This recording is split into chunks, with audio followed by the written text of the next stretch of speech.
I don't regret many things in life. Okay. I regret not starting this 10 years earlier.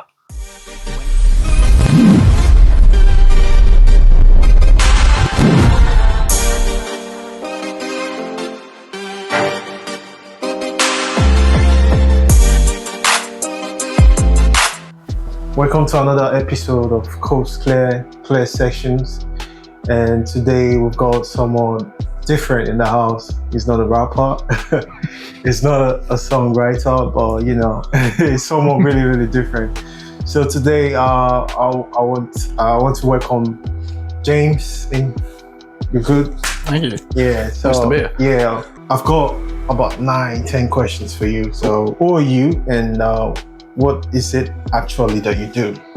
So my name's James Peters, Okay. and I'm a stand-up comedian trying to make it in south coast of Portsmouth. Cool. I've been at it for about 18 months now, and yeah, really enjoying it. Okay, that's nice. So how did you even get into stand-up comedy, and what has always been your plan, or did something push you into it? It's something I've talked about for years, and Okay. I've always loved comedy, and I've always thought that looks really fun. I think I'd be good at that, but Cool. I was a coward. I just never did it, and I had people around me saying, "Oh, you should try it. You should try it." Okay. But so I got into the Portsmouth art scene through my wife. She performs as Scarlett Oh. Bones. She's Oh. a singer-songwriter, and she found Open Your Mouth, and she said, "Look, they'll let you get up there Right. and try it. Do you want to try it?" And I was like, I ran out of excuses. So yeah, I finally got up there and tried it, and Okay. it's the most fun you can have with your clothes on. Oh. Like, I've never regretted it since going on. Oh, nice. So what was your first time on stage like? So can you remember? I remember I did 10 minutes at Open Your Mouth at the Wedgwood Rooms, Okay. and for whatever reason it was really busy, so there was about 150 to 100 people there, which was much more than I was expecting. Okay. And I was about 6 minutes in before I even realised it was happening. And there Okay. was, I forget the joke, but I know it was a 2-part joke. Okay. And I told the first part and it got a really good laugh. Okay. And then I just sat there for a couple of seconds and I was like, this is happening. They're laughing at me. And I know that the second joke's the funniest part. Okay. So I'm like, if you like that, they're going to like the next bit. This is amazing. Yeah. And that was the first time I sort of breathed and took a second and was like, okay. Then hit the second part. The second part got the laugh, and that was it. I was hooked. Oh, okay. Seems like you got like a good, not everyone gets that first time confidence, and you know, and you did it, and you got a good reaction. I did. So yeah, it's a good one. Talking about the Portsmouth scene, right? So what's actually like trying to build yourself as a comedian here in Portsmouth, and has it been very supportive, or has it been very tough? So what's that real experience like? So after Open Your Mouth, I went and I started looking for like actual comedy gigs in Portsmouth, because I've always watched comedy in Portsmouth and I know that they're around, but a lot of them are at that next level, just that you've been doing it a little while, you've got some experience under your belt. Yeah. The only actual comedy open mic night I could find in Portsmouth was it's the Rose in June. It's called Puns and Roses. So I got in touch with a promoter, and they book like 6 months in advance because it's so popular. Now, credit to Matt, the promoter, he let me get on there as a brand new. He'd never seen me, he just let me have a shot. Just believe in you, yeah. Did that. I was like, okay, where next? And there's just nowhere. Like, you can go to places like Open Your Mouth, or other what we call mix mics, where musicians play mostly. So it'll mostly be me, 26 singer-songwriters, and maybe a poet. Okay. And that's okay for comedy. Right. But following a really emotional spoken word artist, and then me going up there for 10 minutes and trying to make people laugh, that can be tough, especially when you're new. Yeah. So I wound up having to travel a lot. There's a great venue in Southampton called The Attic, and they will let brand new come here, 5 minutes, get some experience. And the guy there, Geordie Jeff, his name is, and he gave me some really good guidance and said, if you want to do it, you've got to travel. Which is challenging, but is what it is. Yeah, it is what it is. So how do you come up with your comedies? Like, do you get to write them, or it's more like an inspiration? It just comes when you're on stage. It can be anything. Like, a lot of it's pre-written. Sometimes something will happen in the night, and you'll, like, if I know I'm on last and something happens early on, maybe I'll think of something funny and I'll make a callback to it. But mostly it's just a thought will come to me during the day, or a funny turn of phrase, or something real that happened, and I'm there thinking, oh, wouldn't it have been funnier if... And I've got the microphone, that's the truth, that's what happened. So my notes app is full of part-written jokes and things to think about, and then write it out, and then generally run it past my wife. She's my first editor. She's like, that's not funny. That's only funny in your head. Or, oh, you need to change the words a little bit. Okay. Oh, that's really nice. So I'm curious, like, do you think breaking into comedy is different from breaking into music or other creative scene? Like, what makes the difference? So there's the two biggest differences I've seen is the availability of places to perform, especially in Portsmouth. Like, if you're a musician and you want to play an open mic, there's probably one tonight, tomorrow night. There's loads throughout the city. For comedy, that's not so much. But also, like, for a musician, if you won't release anything until it's ready. I have to go on stage with my first draft because I wrote it, I think it's funny. I need audience feedback. But also, when it's done, when the joke's complete and I'm happy with it, I can't put that on the internet like you would a song. Like, if you heard someone's song and then you went to see him, you'd be like, oh, I hope they play that song live. Like, I sent you my set. If you came to see me perform tonight and I told all those same jokes, you wouldn't like it because you know all the jokes. So you can only put clips of, like, crowd work or things that only happen in the moment. So it's hard to be like, I'm funny, without giving away all your material in advance. So that's challenging. I think it's similar to songwriting as well. Like, you know, where you get to think about what the audience are going to think when they start listening to the lyrics. So you want to write it differently from what you've had written before, what you've released, you know. So And the other part is, even at a really bad music gig, generally the crowd will, even if they're not into it, they'll respectfully listen, and then at the end of the song, when it all goes quiet, you get a nice little applause. You know how soul destroying it is being on stage and you do blah blah blah blah blah blah, and then it's silence. You get instant feedback. That was terrible. Never do that again. You're like, oh, okay. I'm a minute into my 10-minute set. I've got to bounce back from that, you're not funny, and then try and be funny for another 9 minutes. And especially when you're first starting out, that's difficult. But you get through it. You have to live through. You've got to get used to being comfortable in the awkward silence, because it happens to everyone.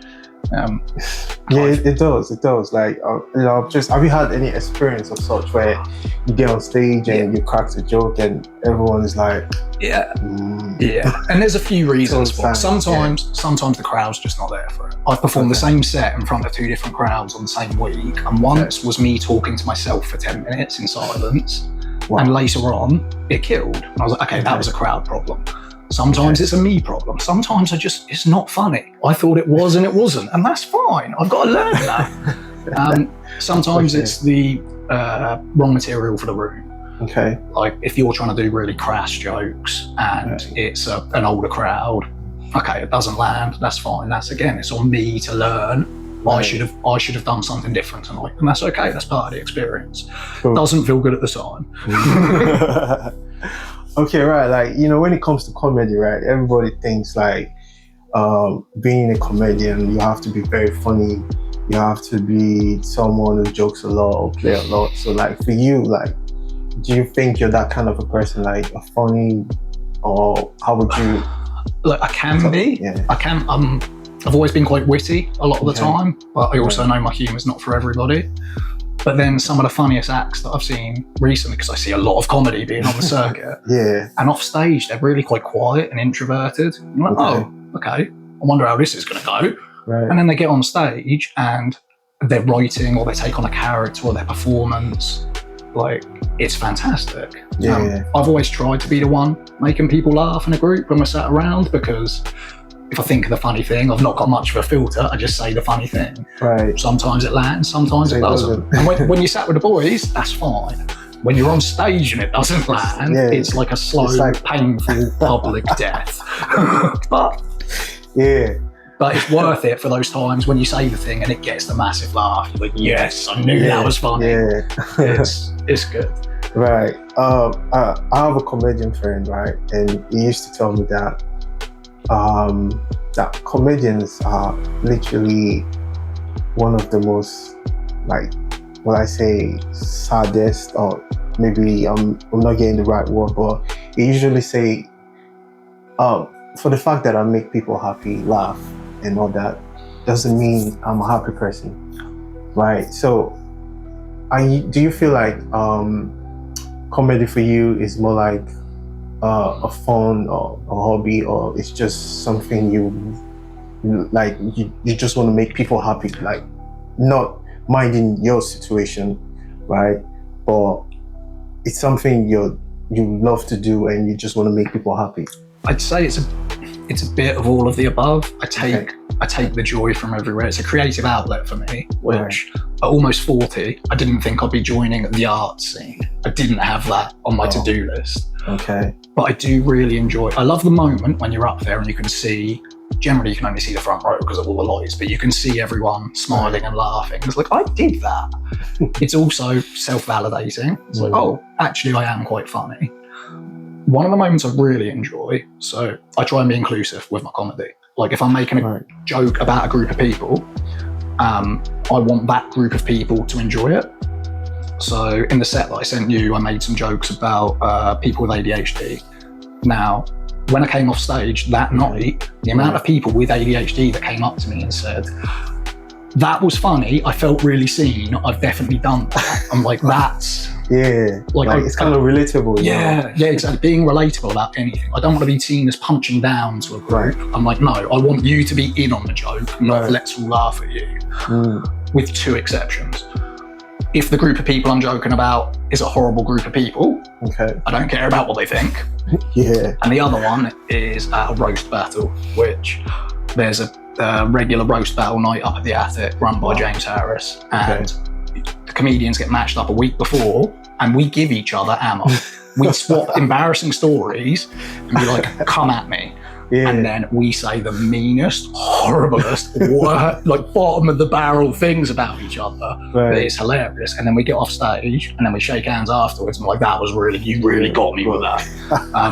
Like, it's accepted. We're going to be evil here, but in a funny way to entertain. And then, like, we're not taking it personally. It's all fun. But have you had any experience where you had that battle thing, you know, between a comedian and at the end of the day, someone, you know, meets you outside like, yo. No, do you know, touch wood, I haven't yet. Because most of the people that sign on for that know what they're getting into. I've had literally the opposite. I've had one of the guys that I battled with books me for gigs now up at a venue. He runs up at the Hobbit pub, Kim, his name is, and I won the battle. And afterwards he's like, yeah, you got me good with some of those. And then the next time he was advertising spots, I was like, yeah, like, I'd love a spot, and he got me in. Another guy, I won the battle, but one of the jokes he made about my appearance was fantastic. Like, he really got me. And I said to him afterwards, he's a great comedian named Archie Brettle, and I said, look, you've only got to battle me today. I look like this every day. Could I take that punchline and try and work with it and work on something in my set? And he very generously said, yeah, take it. And then I work that into my set a little bit now, but I make it as a joke about me. About yourself, Now, they're very supportive, the other comedians. Everyone, once you get into the scene, everyone's trying to help each other out. That's a good one. So would you say, because you spoke about your jokes being relatable, right? So would you say that your style of comedy is more of reality, or like How would you describe it? For the most part, it's most of it is self-depreciation. It's mostly me taking the mick out of myself of either real stuff that's happened or things that I've seen or something close. Like they say, write about what you know. So generally, I found my funniest stuff has been writing about my life, my wife, because I'm not a special person. I'm just about to turn 40. I'm a dad with a wife and an office job. Like there's a lot of people out there that just want jokes about normal life, about mental health stuff, about people with ADHD and autism. Like there's a lot of people out there that experience stuff like that. I write jokes about that.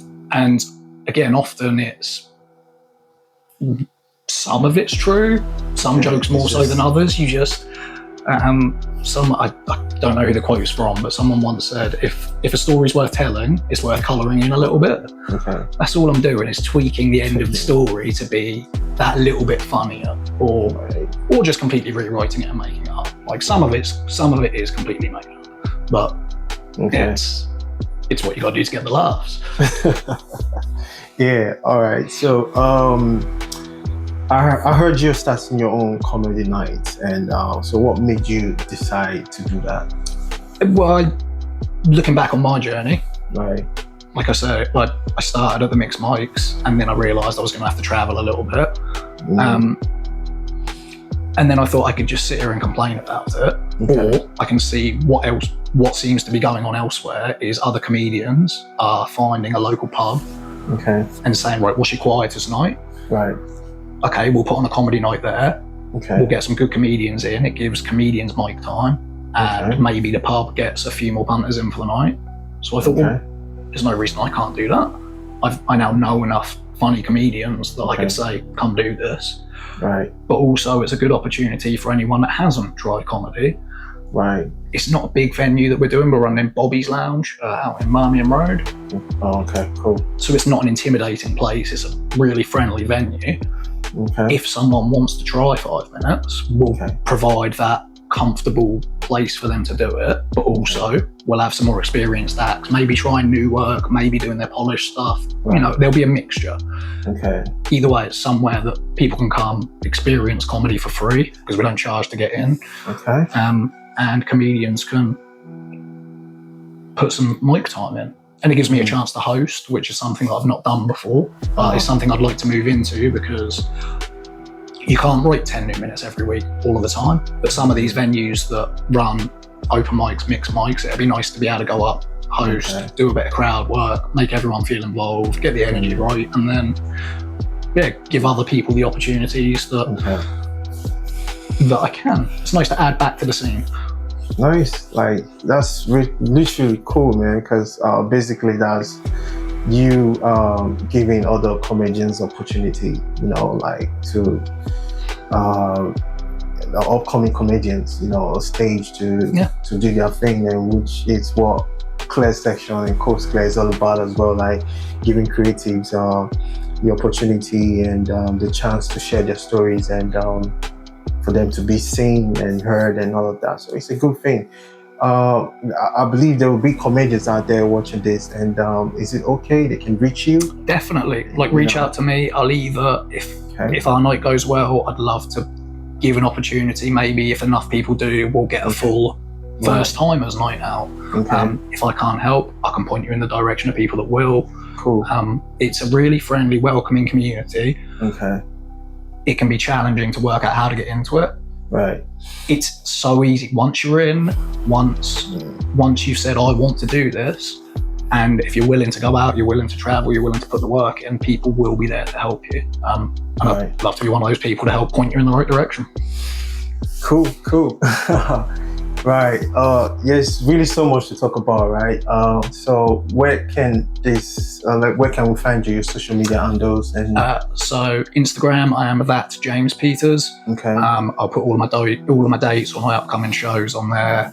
I'm regularly up at the Attic, either doing the open mic nights or the roast battles. They run monthly. We've got a comedy rodeo normally at the end of the month, which is a night where anything can happen. And in the loose guidelines of comedy, that's a lot. Again, I'll be around Portsmouth. Instagram's the best place to find me, and I'll let you know all my dates. Okay, cool. So before we wrap up this section, so what would you say to people out there, like someone who's willing to become a stand-up comedian like you, or is not really sure how to go about it? And usually people talk about having stage fright and, you know, being not able to withstand or stand in front of a crowd. And so what would you say to encourage people like that are struggling? You know? I would say I don't regret many things in life. Okay. I regret not starting this 10 years earlier. Okay. When it goes horribly, it feels horrible. But when it goes well, it feels so much better, it's worth it. Do it, take the plunge, you will get better. Right. I did okay on my first time. I got laughs. Okay. I look back at it, I've come a long way in 18 months. Right. If you've never tried comedy before, but you think you might maybe like it, go to and open your mouth, reach out to me. I'll point you in the direction of someone that can get you on a stage for 5 minutes. Right. And even if it goes terribly for 4.5 minutes and you get one big laugh, I guarantee you'll be hooked and you will keep coming back and you will just get better and better with more stage time. Right. Yeah. So you heard it, right? It's all about believing in yourself and, you know, consistency. Even though you're bold on stage, right? It doesn't tell or say that you're bad at what you're doing. It just means you need to, you know, buckle up and, you know, work on yourself and, you know, do it again and again and again and again. Right. So this is what Clear Section is all about. Like, you know, real stories behind talent and giving, you know, creatives opportunity to showcase their talent and talk about their stories and all that. So James, Peter, I really appreciate you for coming. And yeah, great. It's really good to have you around. Like, yeah, and yeah, coast clear section. Your coast is clear. My coast is clear, and the cameraman's coast is clear as well. All right, guys. See you on the next episode. Ciao.